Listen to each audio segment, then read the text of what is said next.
Hi BookTube, it's Amy. So I'm not entirely sure what I'm doing here. I have here half of a square of fabric and I am making a bookmark. So I just sort of sewed it together into a rectangle that I'm going to sew off the end and put on this little sort of, I don't know, it's a metal bit. It's meant for a bookmark, for a cross stitch bookmark, but I screwed up the cross stitch and never finished it, so I'm going to use it here. And I was thinking about bookmarks because I just watched the Book Zealots, I think that's their channel name, the Book Zealots, do a tag called the How Do You ... tag. And it's got 6 questions. I'm sure I must have seen this tag before, but I just hadn't watched it to date. It's got 6 questions and it's about, how do you do these things related to reading? And I was watching them, and one of the questions is about bookmarks. And it's funny because I was just starting to read a book. I started to read A Mountain of Crumbs, and I've got a sticky note in here because I couldn't find a bookmark, which is a bit ridiculous because I could have sworn a few days ago I had about 10 bookmarks. I get bookmarks whenever I go to Book Bazaar. I get bookmarks with my literary magazines in the mail. I get bookmarks all over the place, so it's a bit bizarre that I couldn't find one and had to resort to a sticky note again. But I was thinking about bookmarks, and it led me to think of some of the bookmarks that I know for sure I own. And so I did some searching and I found this one, which somehow ended up in the bedroom. I guess I deposited it there after I finished reading my last book. But as you can see, it's a homemade bookmark, not very professional. It was something that my sister gave to me, my younger sister, when I was home for Christmas. I asked her if I could borrow a bookmark because, once again, I was in a situation where I lacked bookmarks, and she likes to make her own bookmarks. And so she gave me that one and told me I could go ahead and keep it. And I've got another bookmark around here somewhere that I absolutely cannot find, that my mom made. Occasionally when she gets some pretty gift wrap, some wrapping paper, she'll make a bookmark out of it. So it's blue and silver snowflakes. And so I like to use that one very much. But I was thinking about bookmarks and thinking how I needed bookmarks.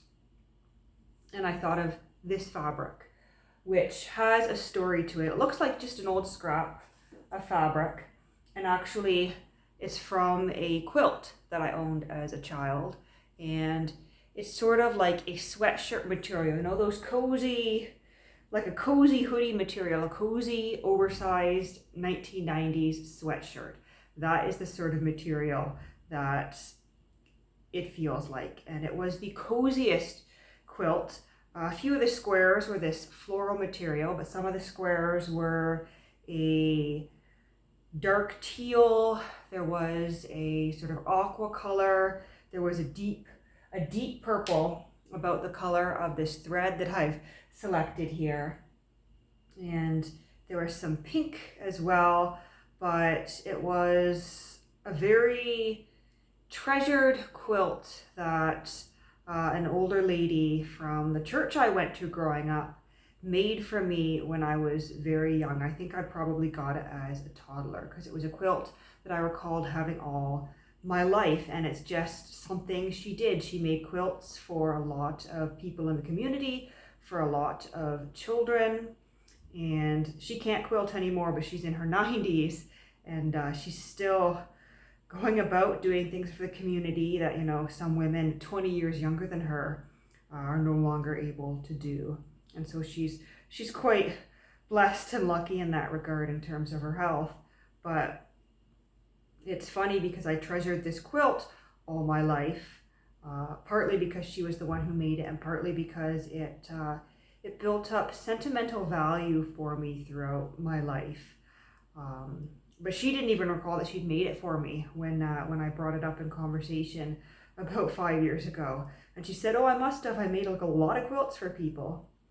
But this is the quilt that was never too warm and never too cool. I could use it in summer, I could use it in winter. When I was sick as a child, it's the blanket that I wanted to wrap myself in. More than once, I'm pretty sure I threw up on it, and my mom had to wash it. But it's one of the blankets that when I moved out to Ottawa, I took with me, although by that point it was literally full of holes. It had started to shred, as material will when it's much loved. And so several years back, I got to the point where I realized I really couldn't have it on my bed any longer. And so I took it out to the trash. But before I did, I cut off a few squares, and I've sort of been using them as coasters or doilies, if you will. Just because I want to remember that quilt, and it's sort of a funny sentimental thing, I suppose. But if I can make it into a bookmark, why not? So I've added that bit to the top. I'm not sure I even have any ribbon or anything here. And my sewing skills aren't great. I learned to sew as a child. Not something a lot of people do nowadays, but my grandmother loved to quilt, and my mom was always the kind of person who would mend things. She would sew patches and new buttons onto the clothes that my siblings and I wore. If a pair of pants had a hole in them, she would put a patch over it, and it would become a piece of play clothing that we would wear around the house, or out to the sandbox. But it's just something that I learned to do, and I had this rag bag, and I had my own sewing kit, but I never really learned any skill. I recall doing a bit of sewing with a friend of mine growing up as well. Her name was Constance, and I remember she was the only girl in my elementary school from China, and she introduced me to all sorts of new things. I think she's the one who first gave me a piece of dried seaweed to try and eat, and I thought it was the grossest thing I'd ever tried. But I would go over to the apartment that her parents had, and we would sew. She tried to teach me how to knit. That didn't take, but I have fond memories of her, and I have no idea where she is now, because she moved when we were in grade 4, but when I think of sewing, I always think of her. And so now I've got, I don't know, this little thing that I can use as a bookmark. I'll take my sticky note out here. If I had some ribbon, I would probably put it on the top, but I don't. That works well enough for me. And maybe I'll do the same thing with the other bit of fabric here. But I sort of turned on this camera with the intent of doing this how do you do tag. And so the first question is asking, do you read more than one book at a time? If yes, what are you reading? And do you read one book at a certain time of day and another at another time of day? So I didn't used to read more than one book at a time, but in recent years I've gotten into the habit. So I have this memoir on the go, A Mountain of Crumbs by Elena Gorkova, and I'm really enjoying it so far. It's about her upbringing in Soviet Russia in the 1950s and 60s, and some of it's just really funny. Some of it is a little bit sad, but her older sister wants to be an actress and is pursuing that. And the title, A Mountain of Crumbs, actually refers to a practice that her grandmother did with her uncle when her uncle was a baby, a toddler, and would complain about the small portion of black bread they had to eat. And so her grandmother crumbled up this bread into many pieces, and it sort of placated him, because from his child perception, now he didn't just have a tiny piece of bread, he had a whole mountain of crumbs that he could spend an hour eating. And even though it was the same amount, it looked bigger, and so it made him happy. But I'm reading that, And I've also got Sackett by Louis L'Amour on the go. I started that on audiobook earlier today. I took a nice, almost an hour-long walk in the outdoors. It's about 5 below here, so it was pretty chilly, but I bundled up and I put in my earbuds and I took a walk along the canal here in Ottawa, just listening to that. I think that's going to become sort of a daily ritual for me until things return to normal, because obviously I need to get out of the apartment. I need to get some exercise, and a walk is a good way to do it. And it'll be nice to get back into some audiobooks. And I love Louis L'Amour, so it's a good opportunity to return to those books. I also have the Letters of Proust on the go, and I won't show you that book because it's over there on the other end of the desk, but I have that on the go as well. Question 2 here is asking, how do you organize your library? So at the moment, things are sort of loosely organized in alphabetical order, but not really, because initially when I moved into this apartment, I put everything on the shelves in alphabetical order, and then I decided that I wanted to separate all my unread books, and I did that on New Year's Day, which meant things were in alphabetical order until I pulled out the unread ones.